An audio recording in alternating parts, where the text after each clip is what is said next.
O sea, vaya probabilidad. Vamos a ver otra, la probabilidad que se organicen espontáneamente las moléculas orgánicas para formar un microbio pequeño y sencillo como el E. coli es de 1 entre 10 a la 100 y trillones, creo ya, porque pierdo ya el número. O sea, qué probabilidades que las cosas se formen así como así. Bueno, se había planteado, era una teoría, pero vamos a hacer números y las cosas no cuadran. Esto se podría entender, ¿no? Hay probabilidades, ¿no? Hay gente que puede pensar, bueno, ahí están las probabilidades, pero vamos a compararlo con lo que dice este señor. Dice, la contingencia de que la vida se diera sin más en la Tierra es aproximadamente igual de probable a que un tifón pasase por una chatarrería y construyese un Boeing 747. ¿Vale? Para que nos hagamos una idea de qué son esos números, esas probabilidades. Esto sería una comparación que hace este señor y nos dice esto. ¿Alguien cree que si un tifón pasase por una chatarrería podría construir un avión Boeing 747? No, es una probabilidad. Claro que todo es posible, ¿no? Pero si esto pasara algún día, bueno, sería casi un milagro. Y no es así. Si un accidente, como es un tifón, una catástrofe, no puede organizar y construir cosas. Imposible. Es así. Ya no creo ni que sea posible. Esto, un Boeing, un avión, es un diseño y no puede ser diseñado por una catástrofe. ¿Qué más? Tenemos otra teoría de la que hablamos, la de la vida sintética, y vamos a también ver las dudas de esta teoría. Espero que tengan éxito, pero recordemos que eso solamente sería un modelo. Es solo un escenario que parece funcionar y los honrarán mucho a ellos, pero no significa que eso fue lo que pasó en realidad. Muy simple lo que nos dice este señor, que es que pueden crear modelos, pero no quiere decir que eso es lo que pasó. Más claro, creo que no puede decirse. Por mucho que creen el modelo, bueno, lo han creado, pero es que no quiere decir que eso es lo que pasó.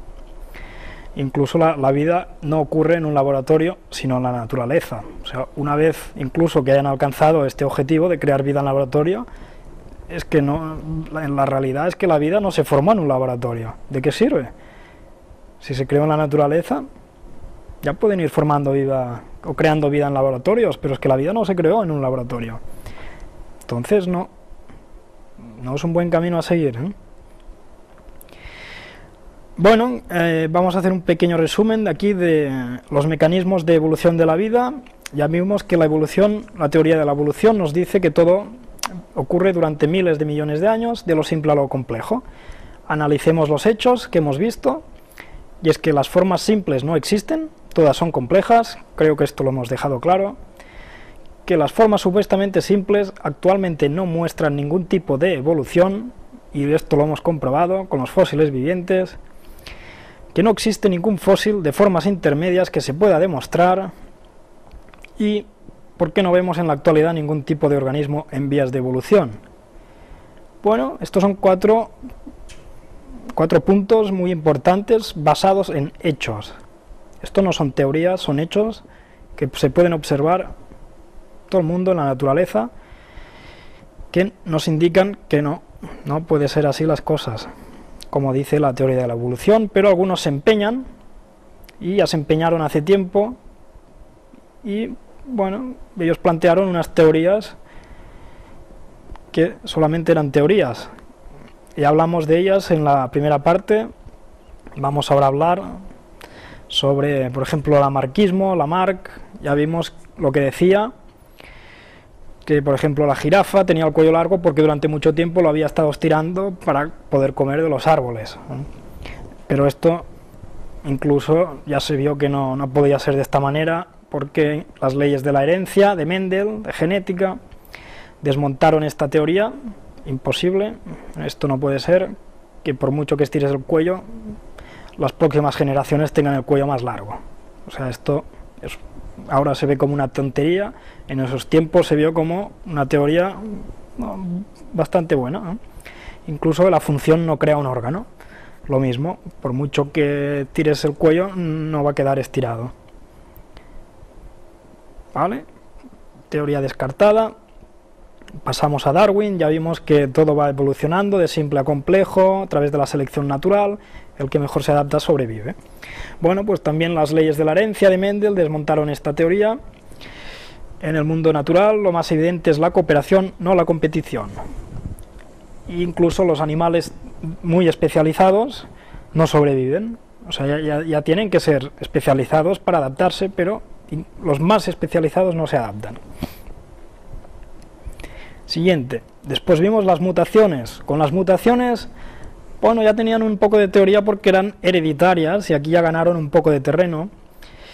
Aparecen de manera fortuita en el seno de una determinada población, ¿vale? Bien, tenemos mutaciones, ya Mendel no se carga esta teoría, pero en cambio sabemos que las mutaciones son raras, nocivas, fortuitas y no crean nuevos órganos. Como mucho añaden uno ya existente, como puede ser una gallina de 6 dedos. No pueden explicar la formación de ojos complejos, las mutaciones, y siguen sin aparecer indicio de especies intermedias de fósiles. ¿Vale? O sea que no puede ser. Las mutaciones.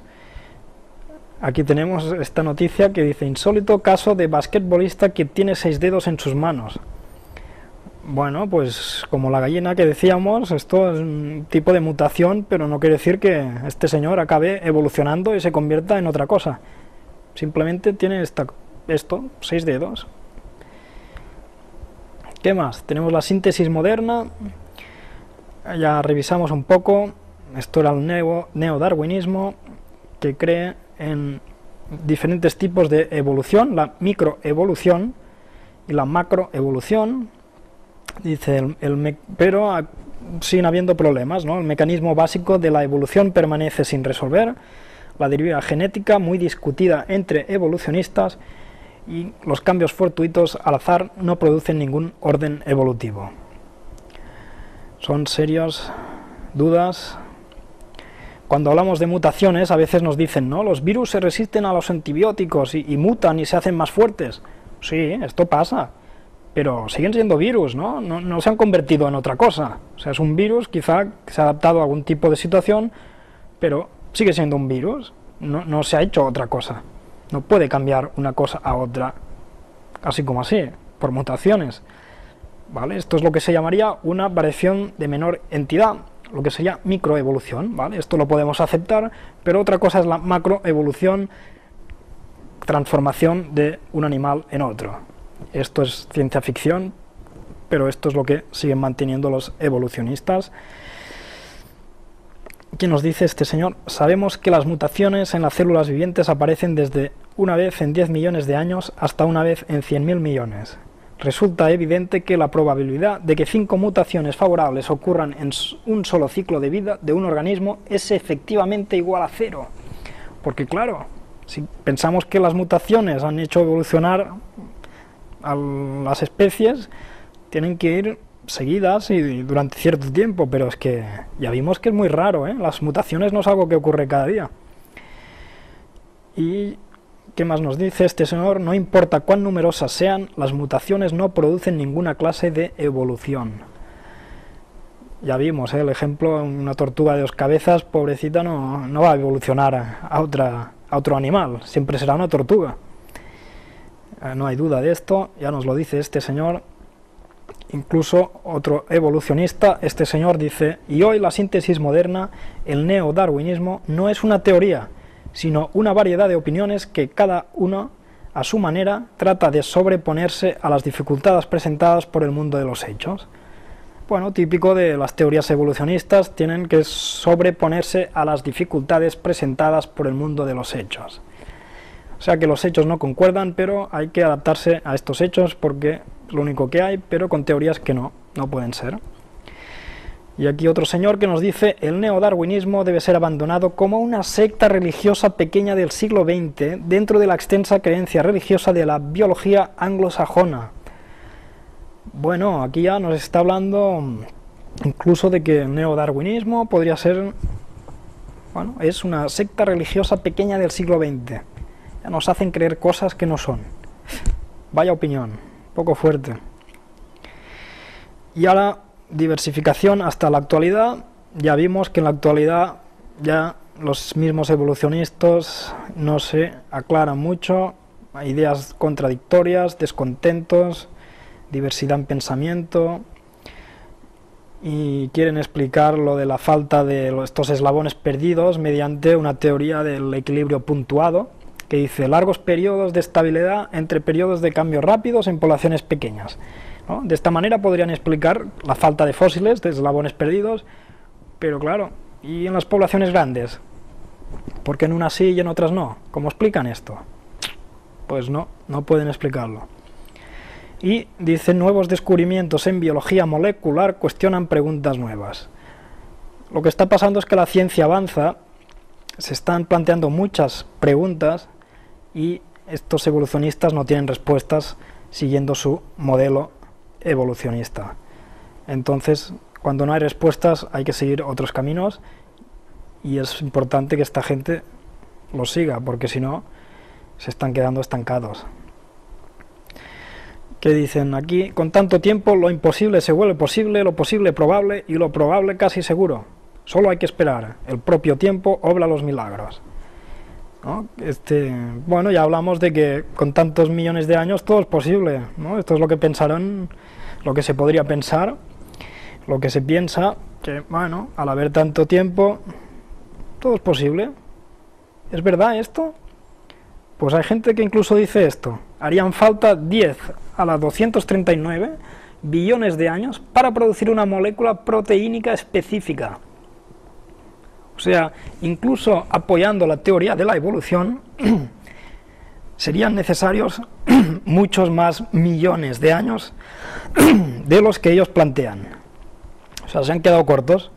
De los 4.500, no, matemáticamente y con estas probabilidades no puede ser. Tendría que ser muchos más, muchos más. ¿Qué dilema? ¿Cuántas dudas está planteando esta teoría de la evolución? Y no lo digo yo, ya veis que todo esto está documentado y todas las referencias están aquí también descritas.